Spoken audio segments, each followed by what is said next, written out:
মৰমৰ ছাত্ৰ-ছাত্ৰীসকল, capsule coaching centre YouTube চেনেললৈ তোমালোকক আজি পুনৰবাৰ স্বাগতম। আজি আমি আলোচনা কৰিম ষষ্ঠ শ্ৰেণীৰ সমাজ বিজ্ঞানৰ অধ্যায় 10 ভাৰতীয় সংস্কৃতিৰ ভেটি নামৰ পাঠটোৰ সকলো পাঠভিত্তিক প্ৰশ্ন উত্তৰ লগতে পৰীক্ষাত আহিবলগীয়া গুৰুত্বপূৰ্ণ প্ৰশ্ন উত্তৰসমূহ। তো অনুশীলনী 1ত 1 নম্বৰত দিয়া আছে তলৰ প্ৰশ্নবোৰৰ উত্তৰ দিয়া। ইয়াৰ ক নম্বৰ কোৱেশ্চনটো হৈছে বেদ মানে কি? ইয়াৰ উত্তৰ তোমালোকে লিখিবা।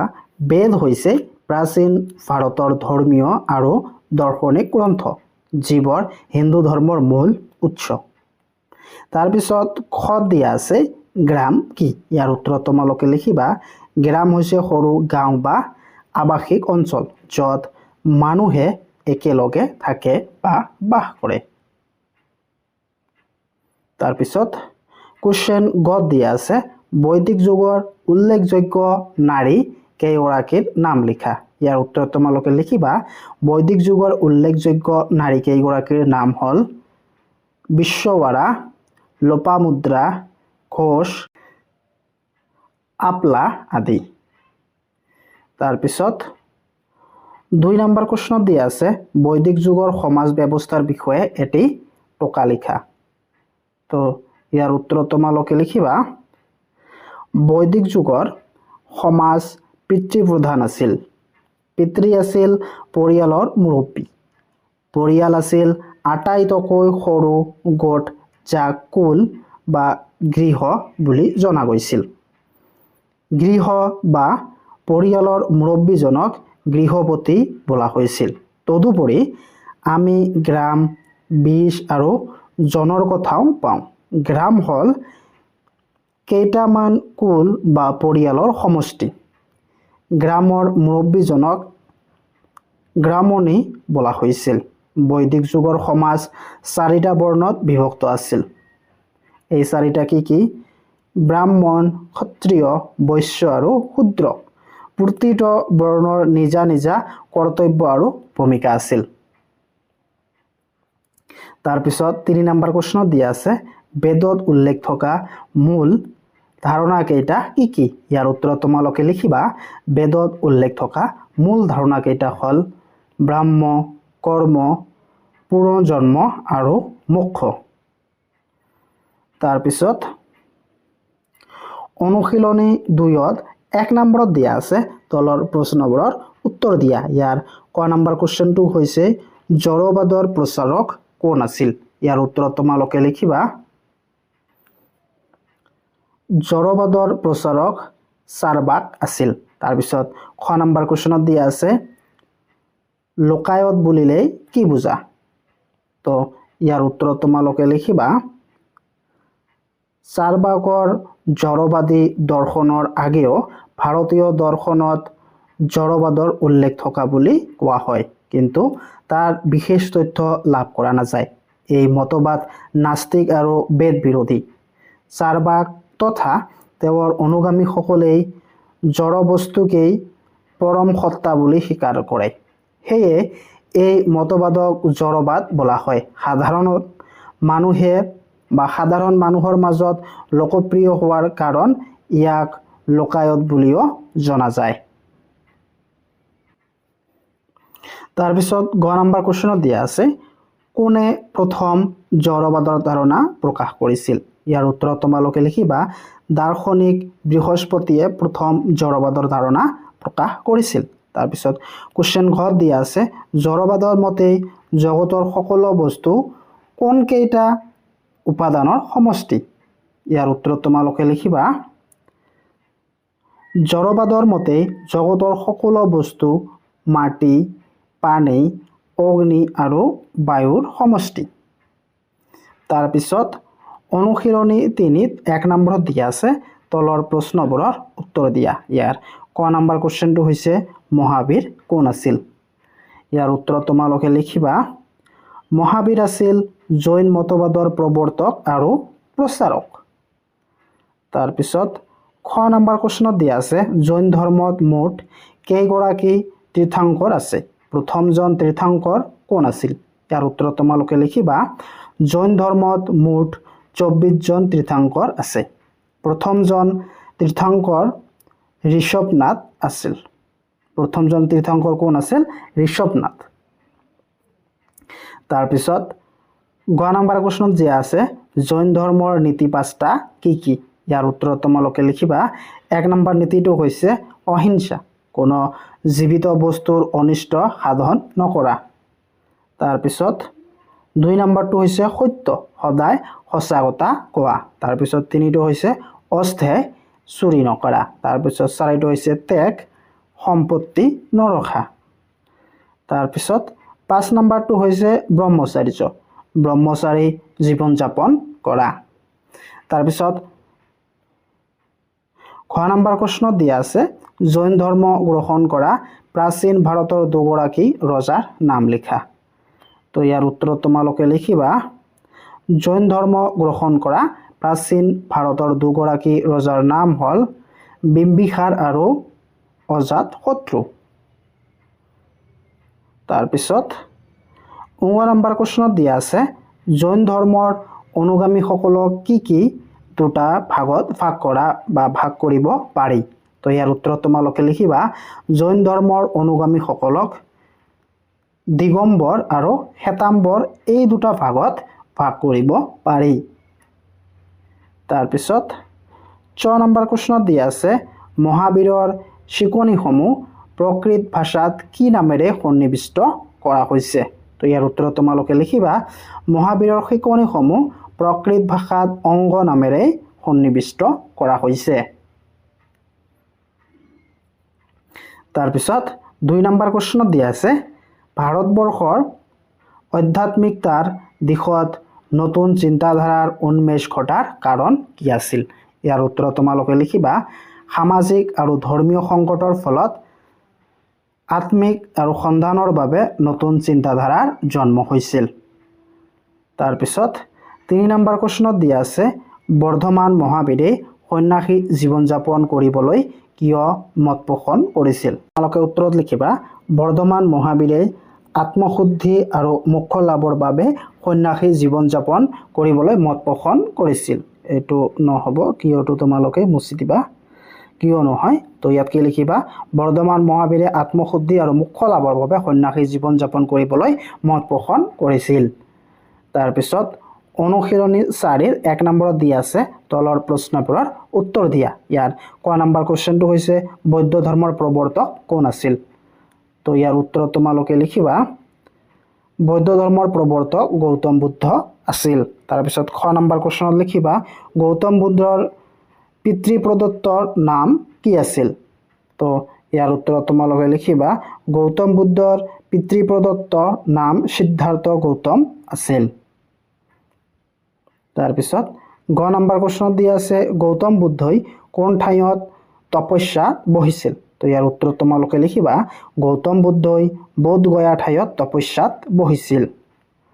তাৰপিছত খ নম্বৰ প্ৰশ্নত দিয়া আছে বোধিদ্ৰোম বুলি কোন জোপা গছক কোৱা হয়? ইয়াৰ উত্তৰত তোমালোকে লিখিবা যিজোপা আহত গছৰ তলত গৌতম বুদ্ধই দিব্য জ্ঞান লাভ কৰিছিল সেইজোপা গছক বোধিদ্ৰোম বুলি জনা যায়। তাৰপিছত 19 নম্বৰ প্ৰশ্নত দিয়া আছে বৌদ্ধ মতবাদৰ মূল 4টা মহৎ সত্য কি?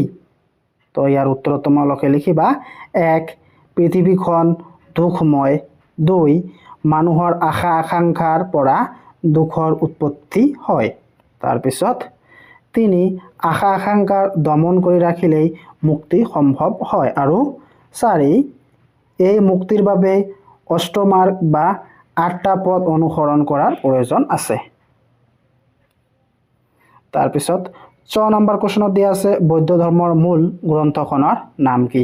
তো ইয়াৰ উত্তৰত লিখিবা বৌদ্ধ ধৰ্মৰ মূল গ্ৰন্থখনৰ নাম হ'ল ত্ৰিপিটক।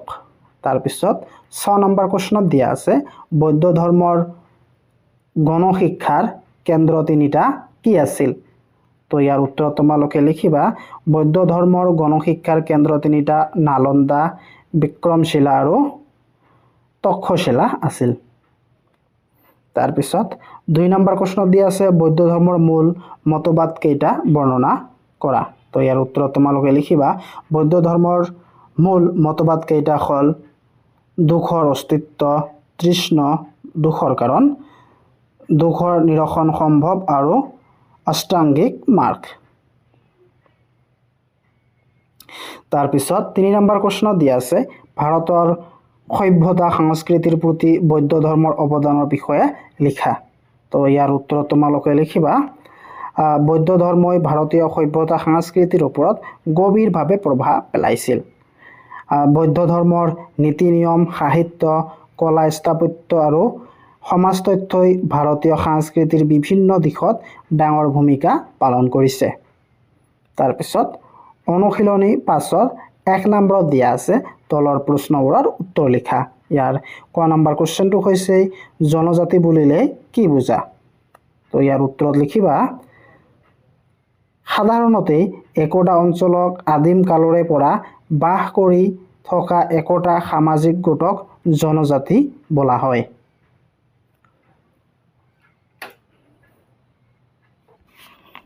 তাৰপিছত খ নম্বৰ কুৱেশ্যনত দিয়া আছে জনজাতিবোৰ অতীতৰ বিষয়ে কোনবোৰ উৎসৰ পৰা জানিব পাৰি? ইয়াৰ উত্তৰত তোমালোকে লিখিবা জনজাতিবোৰৰ অতীতৰ বিষয়ে আমি সাধাৰণ মানুহৰ মুখে মুখে চলি অহা লোক পৰম্পৰা বা লোককথা, লোকচাৰ আদিৰ পৰা জানিব পাৰোঁ। তাৰপিছত কুৱেশ্যন গত দিয়া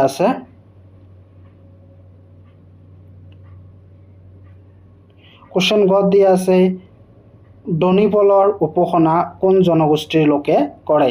তো ইয়াৰ উত্তৰত তোমালোকে লিখিবা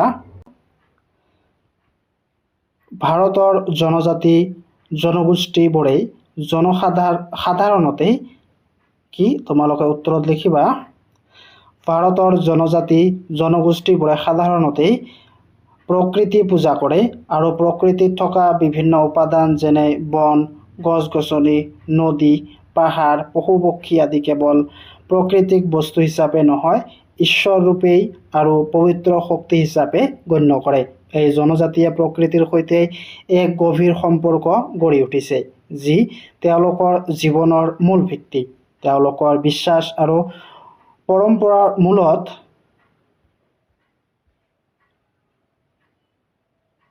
মৌখিক কাহিনী, গাথা আৰু উৎসৱ জৰিয়তে প্ৰজন্মৰ পৰা প্ৰজন্মলৈ প্ৰৱাহিত হৈ থাকে। তাৰপিছত পাঠভিত্তিক প্ৰশ্ন উত্তৰৰ 1 নম্বৰত দিয়া আছে তলত বৈদিক যুগৰ সমাজ ব্যৱস্থাৰ কোডসমূহ লিখিবৰ বাবে এখন ফ্ল'চাৰ্ট আঁকা হৈছে। ইয়াত বৈদিক সমাজৰ আটাইতকৈ সৰু কোড আৰু তাৰ মুৰব্বীৰ নাম উদাহৰণ হিচাপে উল্লেখ কৰা আছে। পাঠৰ ভিত্তি ক্ৰম অনুসাৰে খালী বাকচ পূৰ কৰা। পৰিয়াল, কুল, গৃহ আৰু পিতৃ। তো এইবিলাক হৈছে জন, ইয়াৰ পিতৃ হ'ল ৰাজন, বিশ, ইয়াৰ পিতৃ হ'ল বিশপতি, গ্ৰাম বা কুল, ইয়াৰ পিতৃ হ'ল কি? গ্ৰামণি, পৰিয়াল, কুল, গৃহ এইটো হ'ল পিতৃ। তাৰপিছত 2 নম্বৰত দিয়া আছে তলত দিয়া প্ৰশ্ন দুটাৰ শুদ্ধ উত্তৰ কাষত চিন পূৰোৱা। কি? কাষত থকা চিনটো পূৰোৱা। তো ইয়াৰ ক নম্বৰত দিছে বৰ্ধমান মহাবীৰ সন্ন্যাসী জীৱন যাপন কৰিবলৈ কিয় মত পোষণ কৰিছিল? ইয়াৰ অপশ্যন কি দিছে আত্মাৰ অমৰত্বৰ কাৰণে, আত্মাৰ পবিত্ৰ ৰক্ষা কৰিবলৈ, দান কৰিবলৈ, তীৰ্থযাত্ৰা কৰিবলৈ। তো ইয়াৰ শুদ্ধটো হ'ব 2 আত্মাৰ পবিত্ৰতাক ৰক্ষা কৰিবলৈ। তাৰপিছত খ নম্বৰত দিয়া আছে কি জড়বাদক এক নাস্তিকৰ মতবাদ বুলি কিয় কোৱা হৈছিল? তো ইয়াৰ অপশ্যন 3-4টা দিয়া আছে, ইয়াৰ ভিতৰত শুদ্ধ হ'ব 2 নম্বৰটো জড় বস্তুকেই পৰম সত্তা বুলি স্বীকাৰ কৰাৰ কাৰণে। তাৰপিছত 3 নম্বৰত দিয়া আছে শুদ্ধ অশুদ্ধ বিচাৰ কৰা। ইয়াৰ ক নম্বৰটো হৈছে জৈন ধৰ্মৰ প্ৰথম তীৰ্থংকৰ নাম মহাবীৰ নে ঋষভনাথ? তো ইয়াৰ ভিতৰত শুদ্ধ কোনটো হ'ব? ঋষভনাথ। তাৰপিছত